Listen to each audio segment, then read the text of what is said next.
नमस्कार। आज हम डेल कार्नेगी की जो क्लासिक किताब है ना, हम्म। How to win friends and influence people, हाँ उस पर थोड़ी गहराई से बात करने वाले हैं। हाँ बिल्कुल। और ये किताब सोचिए 1936 की है। कमाल है ना। लेकिन इसके जो सिद्धांत हैं वो आज भी शायद पहले से भी ज्यादा जरूरी लगते हैं। सही कहा, आज के दौर में तो और भी ज्यादा। तो आज हमारी कोशिश यही है कि इस किताब से वो खास बातें निकालें जिनसे हम अपने रिश्ते बेहतर बना सकें और हाँ, लोगों पर एक अच्छा पॉजिटिव असर डाल सकें, वो भी बिना किसी टकराव के। बिना टकराव के, ये जरूरी है। और शुरुआत में एक बढ़िया विचार आता है कि भाई, लोगों को प्रभावित करना ना एक कला है। हाँ, एक आर्ट। और सबसे अच्छी बात, ये सीखी जा सकती है। तो चलिए देखते हैं कैसे। बिल्कुल। तो किताब का पहला हिस्सा वो बुनियादी तकनीकों पर है, लोगों से बर्ताव कैसे करें। इसमें 3 मोटी मोटी बातें हैं। हाँ। पहली, और ये शायद सबसे मुश्किल है, बेकार, क्योंकि वो सामने वाले को बस डिफेंसिव बना देती है ना। वो सीखने के बजाय खुद को सही साबित करने में लग जाता है। बिल्कुल, कोई पसंद नहीं करता अपनी आलोचना सुनना। तो फिर दूसरा सिद्धांत क्या है? दूसरा है सच्ची और ईमानदार तारीफ। मतलब चापलूसी नहीं, सच में जो अच्छा लगे उसे कहना। लोगों की अच्छाई को देखना और बताना, उन्हें एहसास कराना कि हाँ, वो अहम है। जी। और तीसरा है दूसरों में न किसी काम को करने की एक गहरी इच्छा जगाना। इच्छा जगाना कैसे? मतलब उन्हें ये महसूस कराना कि वो कितने जरूरी हैं, उनमें कितनी काबिलियत है। जैसे किताब में उदाहरण है कि ये मत कहो तुमने फिर गलती कर दी, हाँ हाँ। बल्कि ये कहो मुझे पता है तुम इससे कहीं बेहतर कर सकते हो, या अगर तुम चाहो तो। इससे उनमें जोश आता है। ये सुनने में तो बहुत अच्छा लग रहा है, पर असल में करना रोजमर्रा की जिंदगी में, वही तो असली परीक्षा है। पर ये नींव है। अब किताब का दूसरा हिस्सा आता है जो इसी पर है कि लोग आपको पसंद कैसे करें। अच्छा, ये तो सब चाहते हैं। हाँ, तो इसमें भी कुछ तरीके हैं, जैसे लोगों में सच्ची दिलचस्पी दिखाना। सच्ची दिलचस्पी मतलब सिर्फ पूछना नहीं कि और सब ठीक। नहीं नहीं, मतलब वाकई उनके बारे में जानना चाहें, उनकी सुने, पहले सुने फिर बोलें। और एक सच्ची मुस्कान। मुस्कान, हाँ ये तो है। कहते हैं एक मुस्कान से कई दरवाजे खुल जाते हैं। बिल्कुल। और लोगों को उनके नाम से बुलाना। ये बहुत छोटी बात लगती है, पर कार्नेगी कहते हैं किसी भी इंसान के लिए उसका नाम दुनिया की सबसे प्यारी आवाज है। हाँ, ये मैंने भी महसूस किया है। अपना नाम सुनकर ध्यान जाता ही है। और अच्छा सुनने वाला बनना, मतलब सिर्फ चुप रहना नहीं, बल्कि ध्यान से सुनना, समझना और उन्हें ये महसूस कराना कि हाँ, उनकी बात की अहमियत है। उनके दिलचस्पी की बातों पर बात करना, हाँ उन्हें सच में खास महसूस कराना। हाँ।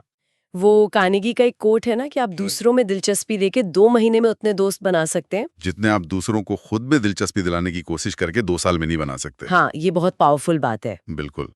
तो ठीक है, रिश्ते बन गए, लोग आपको पसंद भी करने लगे। हम्म। अब अगला पड़ाव आता है, लोगों को अपनी सोच की तरफ कैसे लाएं, वो भी बिना किसी बहस या झगड़े के। ये थोड़ा और मुश्किल काम है। हाँ, ये तो है। यहीं अक्सर गड़बड़ हो जाती है। तो किताब का तीसरा हिस्सा इसी पर है। जी हाँ। और पहला नियम, बहस से हर हाल में बचें। लेकिन कभी कभी तो करनी पड़ती है ना। कार्नेगी कहते हैं कि आप बहस जीत भी गए तो भी सामने वाले की गुडविल खो देंगे। तो हाँ। असल में वो हारी हुई। अच्छा, ये सोचने का अलग नजरिया, यानी बहस में जीतना जरूरी नहीं। बिल्कुल नहीं। और अगर कभी लगे कि आपसे गलती हुई है तो मान लेना चाहिए फौरन और एकदम साफ साफ, बिना बहाने बनाए। इससे अक्सर सामने वाला भी हैरान होता है और नरम पड़ जाता है। हाँ, शायद क्योंकि इसकी उम्मीद नहीं होती। और ये आत्मविश्वास भी दिखाता है। फिर बातचीत हमेशा ऐसे शुरू करें जहां सामने वाला पहले हाँ कहे। हाथ से शुरुआत, मतलब उन बातों से शुरू करें जिन पर आप दोनों सहमत हैं। कॉमन ग्राउंड ढूंढे। ना से शुरू करेंगे तो वो शुरू से ही डिफेंसिव मोड में चला जाएगा। समझ गया। और उनको बोलने का मौका दें, उन्हें एहसास कराएं कि उनके विचार भी महत्वपूर्ण हैं। जी, हुक्म न चलाएं, बल्कि सवाल पूछें या सुझाव दें। और सबसे जरूरी, पूरी ईमानदारी से उनके नजरिए को समझने की कोशिश करें, भले ही हम उससे सहमत ना हो। हाँ बिल्कुल, उनके नजरिए का सम्मान करें, तभी वो आपकी बात सुनने को तैयार होंगे। इसमें वो एक बात और थी ना कि किसी से उनके बारे में बात करें और वे घंटों तक सुनेंगे। हाँ हाँ हाँ, ये इंसान की फितरत है। हम सब खुद में सबसे ज्यादा दिलचस्पी रखते हैं। सही कहा। अच्छा, तो अब आते हैं आखिरी हिस्से पर, चौथा भाग। हाँ, चौथा भाग सिखाता है कि लोगों को बदलें कैसे, मगर बिना उन्हें नाराज किए या नीचा दिखाए।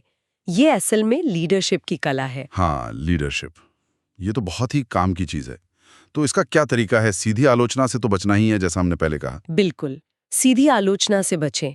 अगर कुछ सुधार बताना भी है तो पहले हमेशा तारीफ करें, किसी अच्छी बात का जिक्र करें। अच्छा, पहले तारीफ। हाँ, फिर बहुत नरमी से, शायद सीधे सीधे नहीं, इशारे में या सुझाव के तौर पर अपनी बात रखें, जैसे वो एक हमला ना लगे, बस एक मदद का इशारा लगे। हमला नहीं, इशारा, ये फर्क जरूरी है। और एक बहुत बहुत जरूरी बात, फेस सेविंग, यानी किसी की गलती बताते हुए भी उसे शर्मिंदा ना होने दें, उसकी इज्जत बनी रहे। हाँ, इज्जत बनाए रखना, ये अक्सर भूल जाते हैं लोग। बिल्कुल, ये सिर्फ शर्मिंदगी से बचाना नहीं है, ये उस इंसान के आत्मसम्मान को बचाना है। और असली लीडरशिप वही है जहां बदलाव ऐसे आए कि किसी को छोटा महसूस ना हो। तो कुल मिला के देखें तो how to win friends and influence people सिर्फ कुछ नुस्खों की किताब नहीं है। ये तो इंसानी रिश्तों और स्वभाव को समझने का एक पूरा नजरिया देती है। सही कहा।